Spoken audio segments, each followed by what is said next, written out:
Hey folks, Randy here doing Cut and Trim. So, wanted to talk to you guys about something that's been on my mind ever since a couple weeks ago. Copper Creek put up a video explaining why he bought a new truck. If I remember, I'll link it in the description of this video. It's a good video. I really like him a lot. Brad with Copper Creek Cuts. I remember your name this time, and I didn't look it up either. Explaining why he, got a new vehicle and, whatever. And he gives his reasons, and, I guess they're good reasons.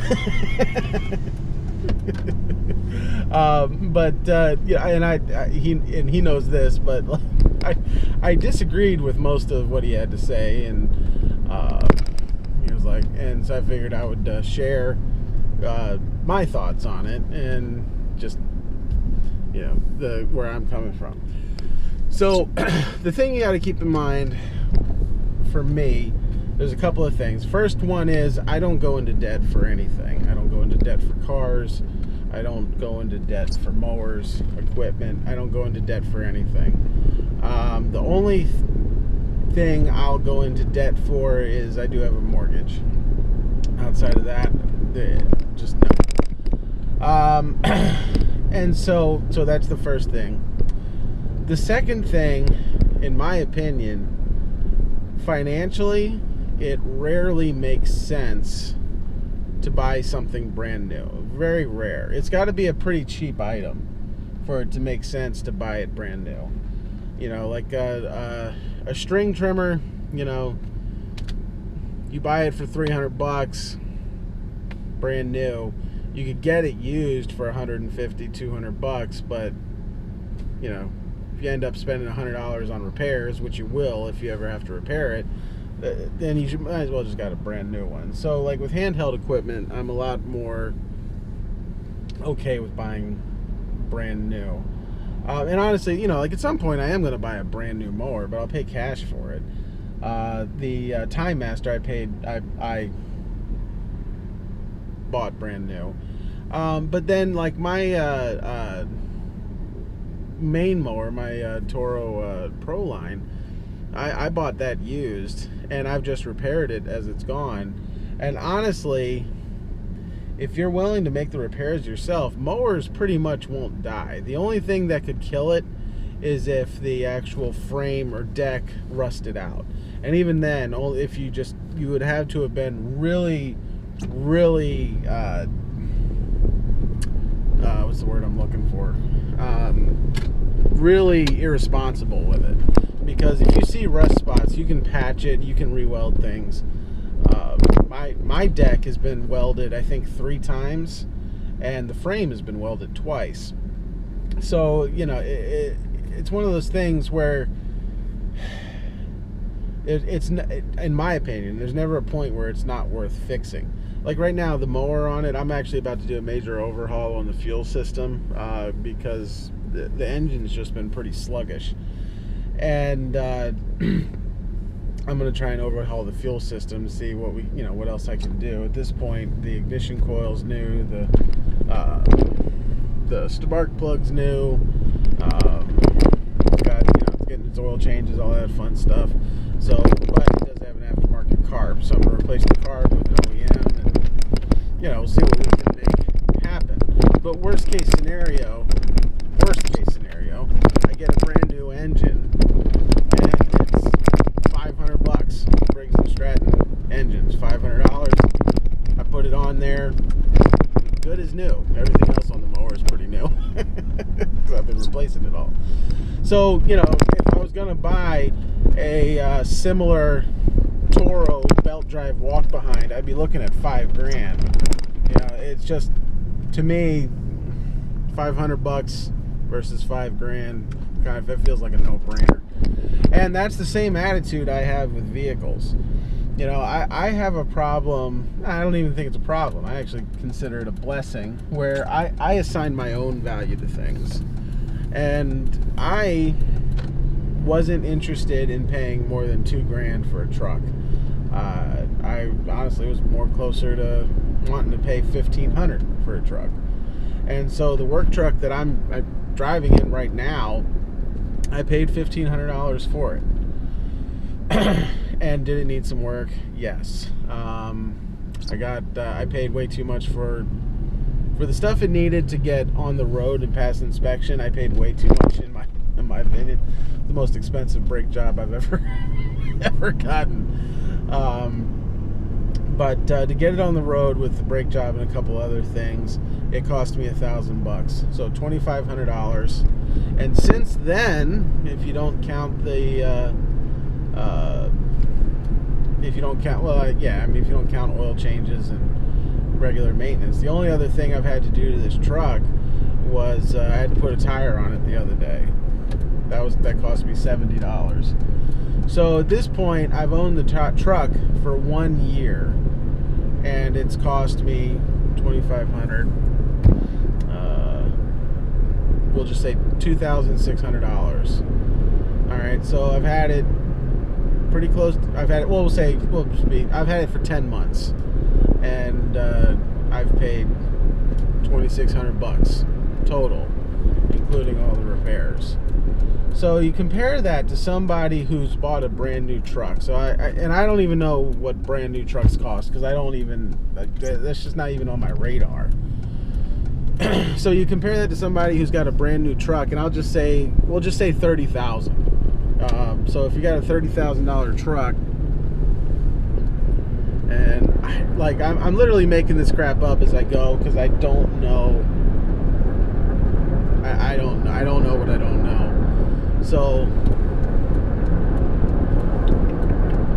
I want to crash.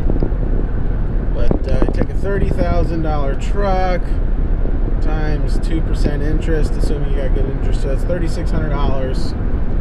And if it's a 5-year note, $3,600 divided by 60 months, that would be a $600 truck payment. So you're paying $600 a month. So that's a lot. I mean, that's kind of crazy. So I've owned my truck for 10 months, and I've paid $2,600 for it. By the time you owned your truck for 10 months, you'll have paid $6,000. Unless my math is wrong. That's crazy. So let's just say my truck needed a new transmission in that 10 months, and I paid to have the transmission put in. I would still be coming out cheaper than you. You know, here's how I look at it. Honest to God, this is how I look at it. This is how my mind works. So you're paying $600 a month. So for my truck to get it on the road to pass inspection, that's basically four payments that you had to make. So 4 payments. You made 4 payments. After that, the truck is paid for. So if you're worried about the truck not, being reliable, or not working right, or whatever, something breaking, well, instead of sending that $600 a month to to whoever you bought the truck from, just put $600 a month in your bank account. Okay? Because what happens if in the next 10 months nothing goes wrong? What if nothing goes wrong? Well, now you have $6,000 in your bank that you could do whatever you want with. Shoot, man. The engine could blow up in the truck. You're still fine. Everything could basically go wrong. Matter of fact, the truck could get totaled and destroyed. You could just go buy another truck. You could buy, at this point, basically, for what you paid and what I paid over the 10 months, I keep saying this, I'm not talking to Copper Creek, I'm just talking in general. For the difference in those payments, I could buy every year, because every year you're spending a little over $7,000. That means every year I could buy 3 of this truck. every year with what you're paying for one truck. And now obviously I'm not going to do that. That wouldn't make any sense. But what I could do is all those little issues, you know, with the truck, I could get body work done to it. I could get it painted. I could get it wrapped. I can do fun things like put a landscape bed on the back. There's all kinds of things. I could buy a brand new mower with those payments that I'm not making to the bank. So that's how my head works. It's really hard for me to justify spending that kind of money on a vehicle. You know, I mean, if you go by Dave Ramsey's kind of like metric for, you know, what for vehicle ownership, we can afford a much more expensive vehicle than a $1,500 truck. We can spend we can afford much more than a $30,000 truck. I just don't see the benefit in doing that because I'm not making payments on anything. So like think about that. Like think about I don't know how other guys do it. I don't know how much you buy stuff on credit. But I do know most guys finance their trucks, finance their trailers, and they finance their mowers. So like you think about that. Like so that's why when I'm driving around and I see guys like other lawn guys and I see their nice setups, I don't envy them at all. Not at all, because all I see is debt. You know, like I'm not going to knock the guy, and you know who you are, and I love you. But I know he would disagree with me on this, but I just don't want to call his name out, and it's fine because we're friends. But a buddy of mine, I worked for him one day, and his setup, it was like a $50,000 truck. You know, a $10,000 trailer, and then 3 $10,000 lawnmowers with a bunch of other stuff in there. I mean, we were driving around with a rig that was in excess of 120 grand, and I know it was financed. I don't even want to begin to think how much money his business had to make before the profit started kicking in. You know, so when I see these guys driving around and they got 3 mowers that all look brand new, and they got the trailer, and they got the truck, and all this stuff, all I see is debt. You know, these guys might look down on me, and they may think that, you know, like it's funny, like what I run around with, but everything I have is paid for. And so I get a couple thousand, now I'm just literally making up numbers, but I get $1,000 head start every month on a bunch of you guys. You know, like how much money, like if you add up all your payments, how much money are you spending every month just in payments, just to protect yourself from having to give your stuff away to other people? Like how often is that happening? How much are you losing? You know, and so that's what I think about. You know, so that's why like my business can actually make less money than yours, and I still come out so far ahead of you because I don't have to give my money to anyone. You know, just normal household bills, and you know, the biggest expense in my business, by far, the biggest expense in my business is the technology we use. I think that, I guess actually maybe the gas, my fueling up the truck and the equipment, probably that probably costs us more. But outside of that, as far as payments that go to specific people, we pay $150 a month, roughly, maybe a little less than that, for the various softwares that we use.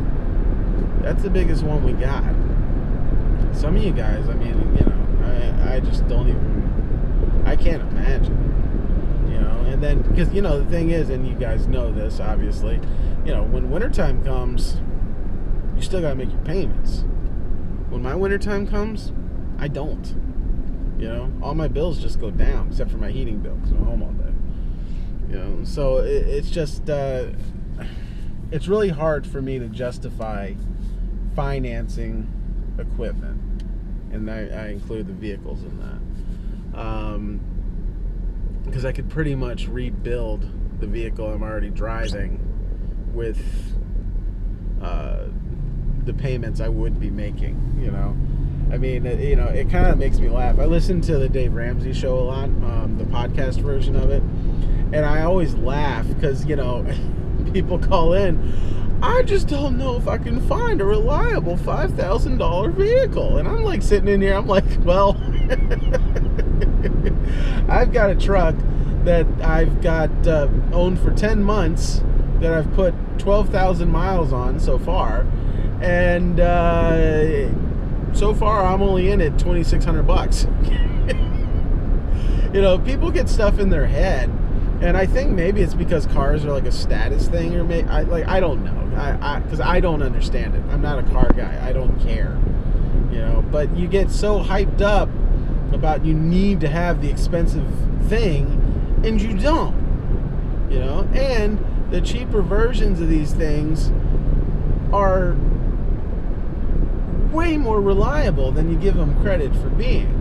I mean, for crying out loud, I'm driving a $1,500 truck. $1,500 truck. Okay? Not a $1,500 car. $1,500 truck. There is a huge difference. A $1,500 truck is way lower quality than a $1,500 car just because of the nature of things, And it's working great for me. I'm going to be hilarious as if while I'm driving the truck broke down. That would be really funny if that happened.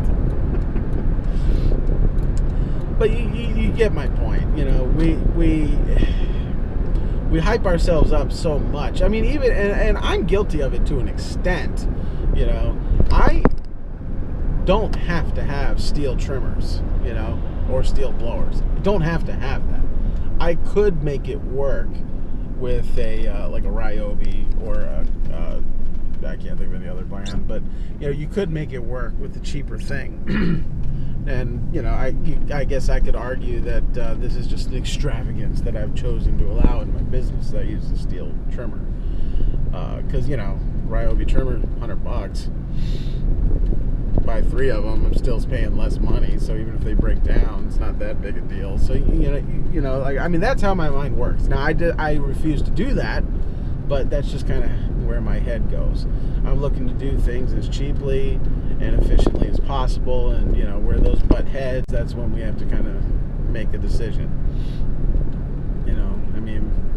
That's why I use a handheld blower instead of a backpack, because the cheapness of using a backpack, of using a handheld, outweighs the efficiency gains I get with a backpack. And that's because it's specific to my service area and the types of properties that I use. If I was mowing like large properties, I would use a backpack. Or if I was doing like commercial lots where I had to blow off big parking lots, I would use a backpack. But I'm not. I'm doing small houses, so I don't need that extra power, which means I don't need to spend the extra money on gas, which means I save $125 a year on fuel for my blower.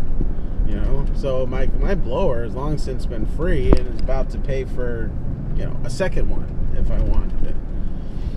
So that's kind of my overall mindset when it comes to these things. Is just you don't need to buy it new. Now I am wanting to buy new things, and I would love to get at a point in our business where I could buy a brand new truck with cash and it not even register to me. I would love to have that happen, but we're not there yet, and maybe we never will be. I don't know. I don't think most companies get to the point where they buy brand new trucks with cash. Most of them don't. Most of them just finance it. But like a brand new mower, like I am going to do that. I'm going to buy a brand new Bradley. Obviously, I'm not doing it in the time frame I said I was. I initially said I was going to buy one this month in August. I'm not doing that now. I just don't see the point. At this point, I'm like in lawn, like I call it being in lawn care shape, where I'm able to get I'm getting more efficient as the season goes on. I'm able to get stuff done faster and easier. So there's not really any point for me to buy a brand new mower in the middle of the season. Maybe I'll buy one in the winter or something. I mean, we'll see. I don't know. But I don't know. I'm kind of running out of stuff to say at this point, so I don't want to drag the video out because I can see we're already at like past the 20-minute mark. But I just wanted to kind of give my feelings on that topic. Like I said, I am very much against going into debt. I think when you go into debt, you really kind of harness, you handicap yourself in a lot of ways. I hear a lot of guys say, "Oh, if you spend a lot of, you need money to grow fast." And it's like, well, growing fast isn't necessarily a good thing, And besides that, most companies go out of business, and they still owe that money, even though they went out. What in the world is? Oh my God! This woman that I just drove by has a rather crass message on her on the back of her shirt. And thanks to her, because it actually was a little surprising to see that. I don't remember what I was talking about. So I think we're going to have to end it there. But I hope you guys enjoyed this. Again, this was not, like, I might edit out the stuff about Copper Creek, because I don't want folks to think that I'm, like, against him or have a problem with him, because I don't. He's one of my favorite guys on YouTube, so I just... I'm rambling. So this is Randy with Dolan Cut and Trim. I hope this was helpful to you. I hope it was thought-provoking. I hope that those of you who disagree with me, because I know there's a decent amount of you, will comment on this video and explain why I'm wrong, and then I can explain to you why you're wrong, and we can do that whole thing. This is Randy with Dolan Cut and Trim. Have a good one.